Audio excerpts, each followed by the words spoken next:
All right, I am back for another album review, and this is one I probably should have done a couple of weeks ago, but this is Lynn Turner's Belly of the Beast. I reviewed the first song that came out, which was Belly of the Beast.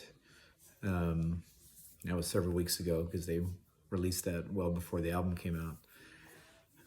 I've had a chance to listen to this album now several times, probably 9-10 times, and yeah, this is really good.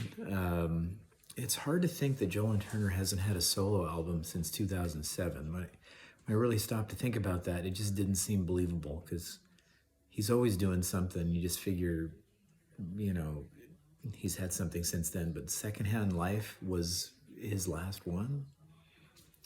That's almost impossible to believe.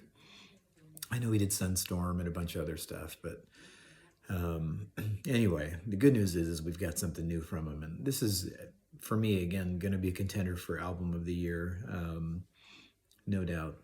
Now, a lot of you know that he changed his style on this album. This is definitely harder, darker. I mean, he's had dark stuff before, and we all know Lynn Turner has done harder stuff too, but this is by far, I mean, consistently kind of his heaviest album. And, the themes throughout, I mean, the majority of the songs, it's kind of social commentary, whether it's political, kind of good versus evil forces, abuse. He covers a lot of ground here, just to name a few. So very socially aware kind of album, and it just adds, it kind of fits the kind of the feeling of the music really well. And it's funny because a lot of the songs have, I'm going to call it the dark choir, because there's this kind of, darker, very masculine sounding, background vocal or vocals on most of the songs, and they really do add to the feel of the album. So let's just go through the songs one by one. Belly of the Beast. This could be my favorite song on the album. I mean, this song just rips.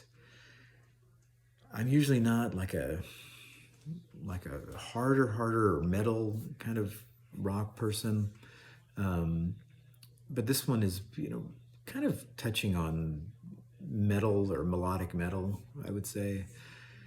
But man, it just, I mean, right from the get-go, you know what you're getting. Just powerful, very fast-paced.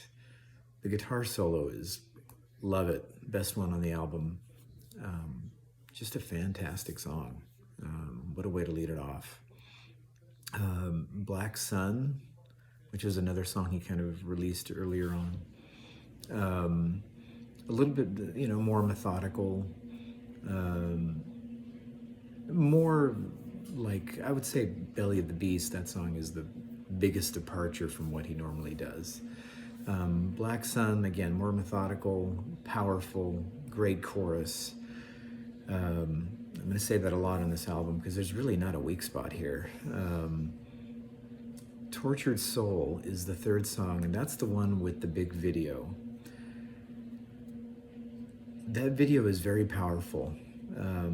You probably wouldn't get away with showing that on MTV back in the day because it does depict some things that are pretty horrible, I would say.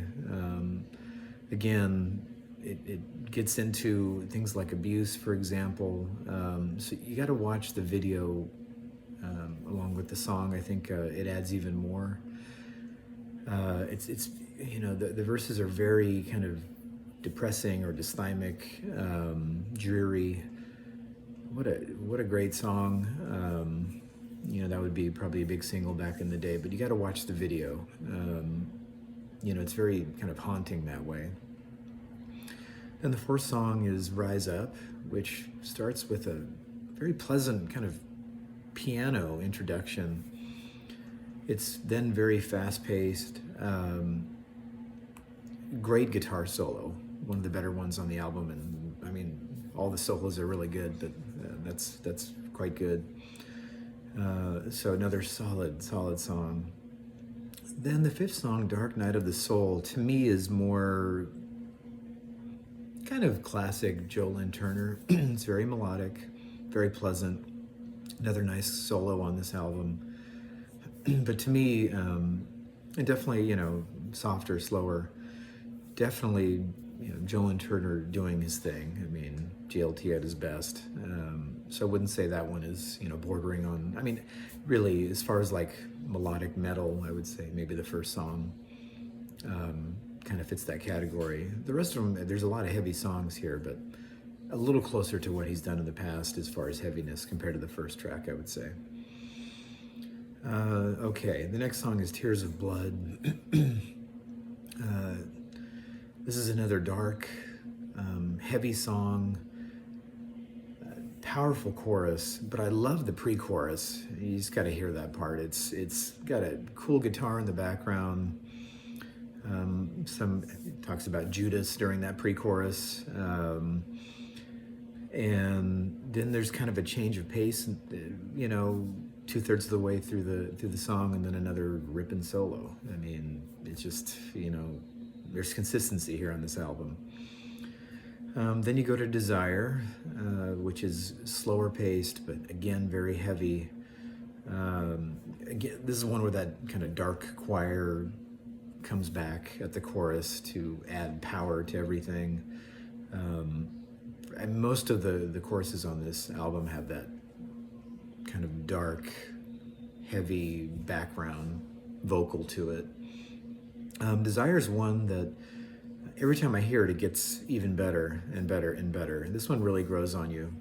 I didn't appreciate it the first time I heard it, but now it's one of my favorites for sure. Don't Fear the Dark. This one starts off pretty interesting. It almost starts off with it's fast paced and some keys to begin. It almost sounds like a Find Me song or something. But again, great song, really ripping solo, where there's kind of a nice build up to that solo. Again, just, these songs are all just way, way above average. I mean, they're all, top flight stuff. Fallen World is the second to last song. And it has very cool verses, a lot of social commentary again. That dark choir comes in for the chorus. This song is almost like something, when I hear that chorus, it almost reminds me of something I would hear in church. Obviously heavier, but it has that quality to it. It's really cool. Another standout song. And then the last song to me might end up being my favorite.